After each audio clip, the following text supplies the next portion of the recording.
Hi, Jennifer Warren here, and I just want to give an overview of some events that I've just attended, and one of them was called TexCap, and there was the new Texas Stock Exchange, the New York Texas Stock Exchange, and the NASDAQ Texas Stock Exchange. So they all had representatives there. And then yesterday, I was at the North America Blockchain Summit. And there I heard from some top public miners about what's happening with the move from crypto mining to AI and high performance computing. It's interesting to hear about the digital infrastructure side from the crypto miner perspective because we hear a lot in the news about hyperscalers and neoclouds and all this. And so I think this is a little bit of a different picture and a little bit in the underbrush that I can communicate about what some of the movements are to do with AI developments and capex. So first of all, I just want to mention that part of the Texas Cap event was just kind of a showcasing of all this capital markets movement that's happening, and it's largely centered in Dallas, Texas. And this was held at SMU Cox School of Business.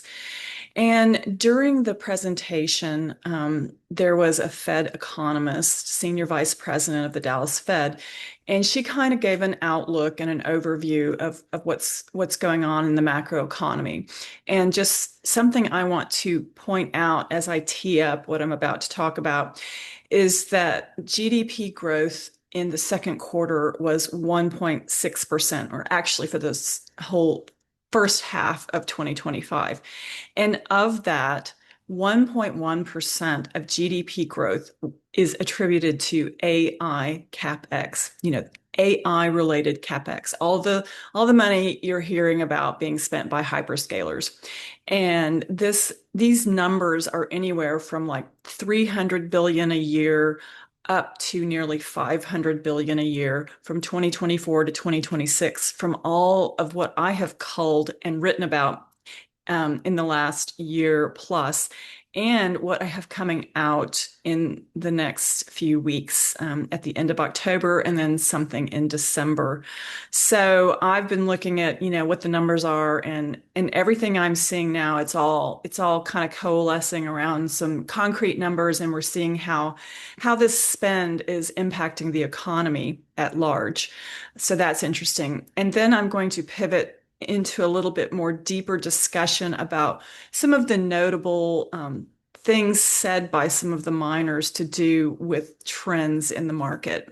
And so I'm going to run through some of the notes I took while I was at the North America Blockchain Summit and just kind of discuss some of the high level takeaways that resonated with me from the miners. And so one thing that was noted, and these were a lot of the top publicly traded miners too, by the way. And really one of the resounding ideas was just that interconnection queues are a problem right now with getting sites energized. One of the miners mentioned that the ERCOT grid, there was 189 gigawatts in the queue. So that just tells you what kind of, demand is in the queue, but a lot of that is also just kind of a lot of that demand will also fall away as well. And there's a lot of reasons for that I get into in some of the work that I have coming out in the future. But and they also just talked about, the speed to being energized has a lot of value right now because capacity is absolutely in a crunch mode. It's getting reflected in like market cap prices and stock prices and that sort of thing. The other thing they mentioned was that new power generation, a lot of it's still not yet built. And so there's that. And there's a lot of backlogs to do with supply chains and building out new power generation.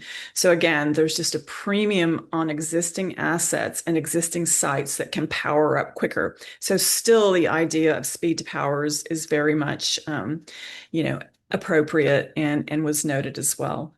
The other thing that they mentioned was that quality of assets matter.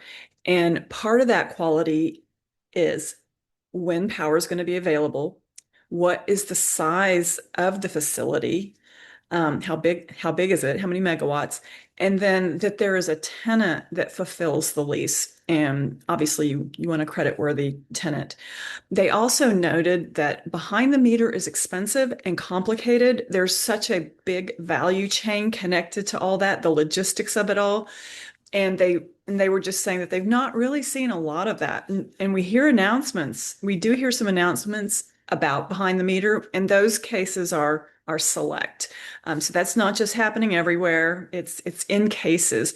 So a lot of the generalizations you will hear about things, there's always little cases where there's divergence in that view. So there's exceptional cases and outliers, and we see those as well in the news. The other thing that the miners said was they would like that firms are responsible with their announcements, that there is firm power, that they have firm agreements with the interconnection queues and all that. So they really, hope that firms will be more, conservative and have all their alignments together about, when they can really go to market and have a site energized. And I just want to say too that Bitcoin miners are really naturals in this area of moving from crypto mining to AI, high performance compute. They've been at this for years. They're all technology guys and gals, and so it's a natural fit. And so they're kind of in some respects, they're not exactly an outlier, but they're like a proxy. They're like an indication of movements of certain kinds of assets, and they have a lot of facilities. And this is why you see a lot of this, M&A talk and things like that. Just trying to get scale going on because you really need to bring costs down for all this compute in the future as well. So I just want to share some slides. And I also just want to mention something that I was talking about earlier. Is just that one thing that the miners said is capacity is scarce. And the title of the panel at the summit was Capacity is the New Commodity. And so we're seeing this reflected, and you'll see this in some of the charts I'm going to show in a minute. This is just from an ETF called Texan, and I'm just showing here some of the top constituents. And again, this is kind of relating back to that Texas CAP event. And I just want to show sort of why there is this focus on Texas and what this expectation is of capital markets. There are so many headquarters in Texas. Many firms have moved from other states, New York, California being some. And so there's just a lot of representation of corporate headquarters, which is why a lot of the stock exchanges are interested in being here. And so there is kind of this pull of capital, if you will, and then all the servicing of these firms that go with that. So there's a lot of GDP at play. And if I didn't say it earlier, Texas is the eighth largest economy in the world. And apparently we are, approaching beating out France at some point here in the near future. And so this is just a quick, overview about what the Fed said. So inflation is still above 2% target, slowing labor market, but there is resilient total GDP growth. And a lot of it, again, is focused because of AI investment. So this is just showing again that this green line is that investment in information technology and software. So this is that investment that I've been talking about, and I'm just calling it AI related. So this is some numbers, and this is from the Federal Reserve Bank of Atlanta. They do a GDP Now analysis. And so this is kind of showing where some of this growth is coming from. And here's this business fixed investment. So in the last quarter, this is what was going on. And this is the expectation ahead.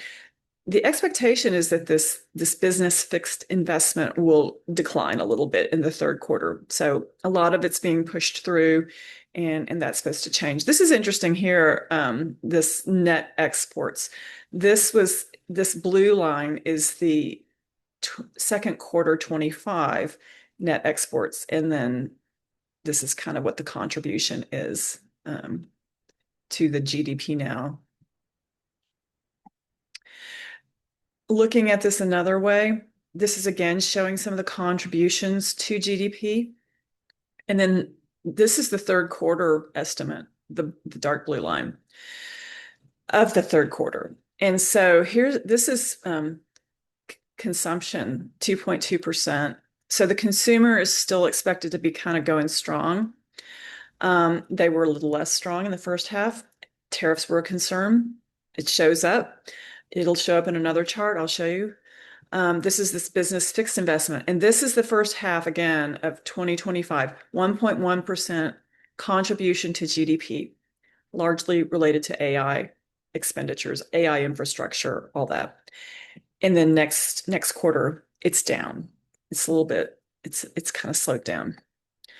Now, I want to just show this. This is the impact of the stock market on wealth accumulation. And in the second quarter 25, it was the stock market contributed corporate equities, which is the red, 6.1% to wealth accumulation. So as you see, now this is the pandemic, we've been kind of riding high here off of equities for a bit. Other assets in the green, not so much. Real estate, not as much. So anyway, again, this is just showing some of the, how the S&P has been moving, and this is 2025. It goes up, it goes down. This is when all the tariff tantrum stuff is happening. It's coming up some. All I want to say about this is just that there is a case where we could see some upsides from the AI boom in terms of productivity. And if that happens, that helps shave some of this future inflation risk down. And it also helps pick up some of the slack in the labor market that is slowing, part of it to do with slowing population growth. Obviously, there's a lot of equations with tariffs as well, and I'm not going to go into that.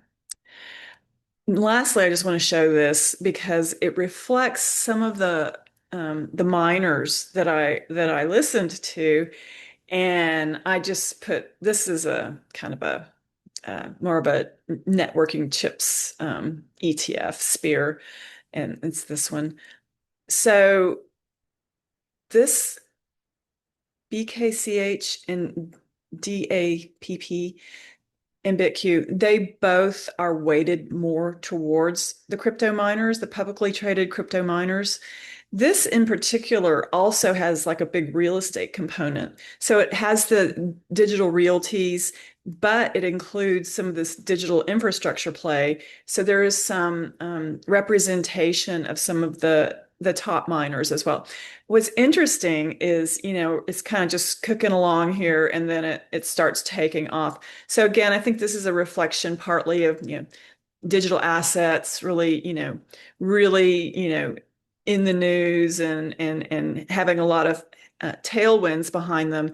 But also, I think there's this potential reflection of these beneficiaries, i.e., the miners, in what they have in terms of capacity that can be fed into the compute cycle ahead, and all the upgrading that's going to be happening with United States digital infrastructure in time here. I'm going to stop sharing.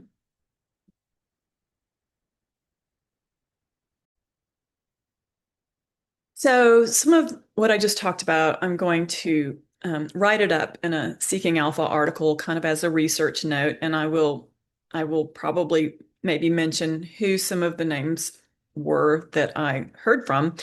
And also, I just wanted to mention again the prospects that if we do get AI right, then again, the productivity can help with shaving down some inflation and also what's going on in the labor market a little bit longer term. The other thing that's kind of a takeaway to me is just from the work that I've done is that states and grids need to build these climates that attract this growth, if that is what they desire. One standout that was mentioned was, in fact, Mississippi. They're really gearing up to, absorb some of this growth in digital infrastructure. Also, there was an announcement by Google in, I believe, Arkansas. And so there are places around the country where there are definitely new growth happening because of data centers, those places that are interested in that growth and the jobs that they can bring, but also just noting that power and power acquisition and procurement is a really big deal, and there's a lot of backlog in that. And so those that have that capacity now, it's got a high value, and those that have power they can be accessing within 24 months also are seeing a lot of value to their stocks and that sort of thing. So thanks for your time.